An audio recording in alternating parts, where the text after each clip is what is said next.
অনেক দিন ছুটি কাটানোর পর ফাইনালি আজকে আমি আর আমার ফ্রেন্ড বের হয়েছি ঘুরতে আর অনেক মজা করেছি। এই নিয়ে আজকের ব্লগটি। হ্যালো অল মাই নাও ফেম, আমার আরেকটি ব্র্যান্ড নিউ ব্লগে তোমাদেরকে অনেক বেশি ওয়েলকাম।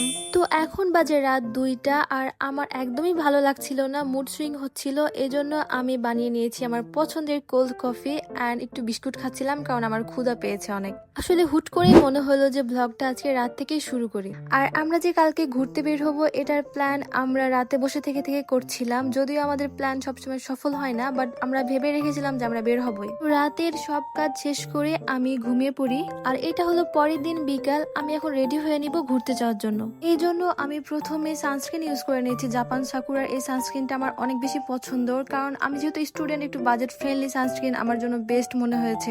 এটা যথেষ্ট সান প্রোটেকশন দেয় আর ভালো মতো ব্লেন্ড করলে হোয়াইট কাস্টও থাকে না। আর এই সানস্ক্রিনটা আমি নিয়েছি হোয়াইট রোজ পেজ থেকে। এবার আমি রেডি হয়ে সরাসরি চলে গেছি পদ্মা নদীর পাড়ে আর ভিউটা তোমরা জাস্ট দেখো, এত সুন্দর আবহাওয়া ছিল কি বলবো। ছুটির দিন হওয়ায় মানুষের অনেক ভিড় ছিল, কিন্তু হঠাৎ করে বৃষ্টি শুরু হয়ে যায়। আমরা কোনো মতে একটা চালাতে দাঁড়িয়েছিলাম, যখন বৃষ্টি থামে আমরা আবার হাঁটতে শুরু করি। একটা নতুন আইসক্রিম এসেছে এখানে পাশেই, তো সবাই অনেক ভিড় করে নিচ্ছিল, তাই ভাবলাম যে আমরাও নিব। বাট আমরা গিয়ে দেখি আইসক্রিম পার্লারে আইসক্রিম শেষ, এজন্য আমরা কিছুক্ষণ অপেক্ষা করি, এরপরে গলা আইসক্রিম নিয়ে চলে আসি। আমরা সরাসরি আমাদের ভার্সিটির ক্যাম্পাসে গিয়ে একটা মজাদার হালিম খাই অ্যান্ড আমাদের চোখে পড়ে ফুল। এরপরে দুইজনে 2টা ফুল নিয়ে নিই। সন্ধ্যা পার হয়ে রাত হয়ে যাচ্ছিল, তাই আমরা আর দেরি করিনি, ফ্লাওয়ার গুলো কিনে আমরা চলে যাই বাসার উদ্দেশ্যে।